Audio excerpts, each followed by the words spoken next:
بسم الله الرحمن الرحيم، والصلاة والسلام على سيدنا محمد وعلى آله وصحبه. أولا، حزب العدالة والتنمية يتشرف بإجراء هذا المهرجان اللي هو واحد الوسيلة تواصلية مع المواطنين هنا بإقليم القنيطرة. وهذا يعني واحد العرف اللي معروف به حزب العدالة والتنمية وهو التواصل. وحنا درنا هذا المهرجان هذا، واللي غادي يكون ان شاء الله من تاطير الاستاذ عبد الاله بن كيران لعده اعتبارات. اولا، الاعتبار الدستوري، لان هذا الدور ديال الاحزاب وهو التاطير. وهناك يعني من الناحيه التنظيميه الحزب العداله والتنميه يعني كيعرف واحد الديناميه من حيث انه كيعقد المؤتمرات ديالو، كيعرف واحد الديمقراطيه داخليه، لان هذا هو الشعار اللي درناه في هذا المهرجان، هو الاختيار الديمقراطي، وهذا الثابت الرابع اللي كاين في الدستور.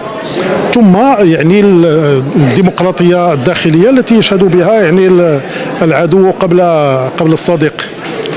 وايضا لكي نتواصل مع ساكنه اقليم القنيطره لكي نحيطه بواحد المجموعه من المعطيات، سواء متعلقه بالمعطيات على الصعيد الوطني، القطاعات الحكوميه، او على الصعيد الترابي هنا بالاقليم. هناك واحد المجموعه من الجماعات اللي كاين واحد المشاريع او اشكالات اللي حنا كنطرحوها، وهذا يدخل في الاطار الدور ديال حزب العداله والتنميه.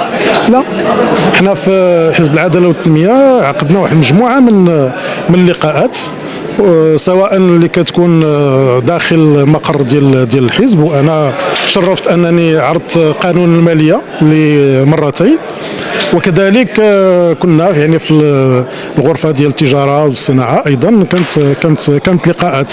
الان هذا مهرجان، ونحن دائما نتواصل. ربما احزاب اخرين نطرحوا عليهم الاسئله. لا، هو يعني تسيير يعرف عده مشاكل. يعني للاسف هذه الانتخابات ديال 8 شتنبر فرزات. هو جا قال لك غادي يعطيونا كفاءات وغادي يعطيونا حلول، واذا بالكفاءات حنا كنشوفوا اولا يعني واحد المجموعه من الاختلالات في التسيير، والدليل على ذلك ان كاين اقالات وكاين يعني متابعات. وهذا هو يعني دليل رقم واحد، لو انه يعني ما كاينش واحد الاستقرار في التسيير، وكاين واحد المجموعه من الملاحظات اللي كاينه عند السلطه على يعني المسيرين. ثم واحد التنازل على الاختصاصات، اللي كنلقاو السيده الرئيسه كتقول لك دائما السيد العامل السيد العامل السيد العامل.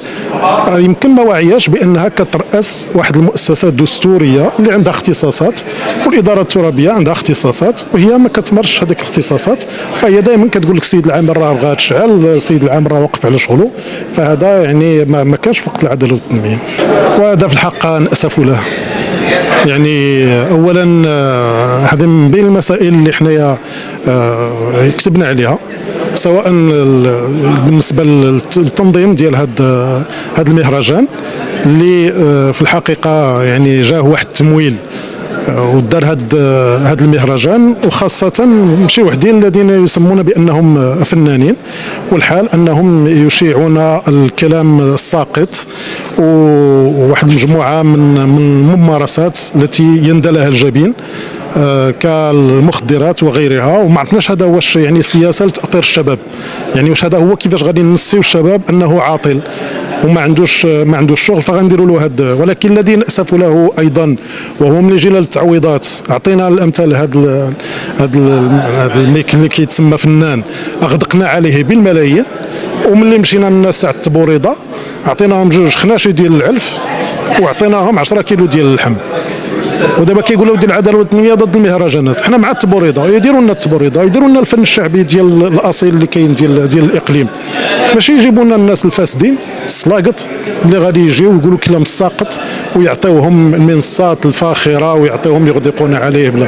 اما يعني اقاله الامام فهذا يعني مشكل كبير ما فهمناش صراحه.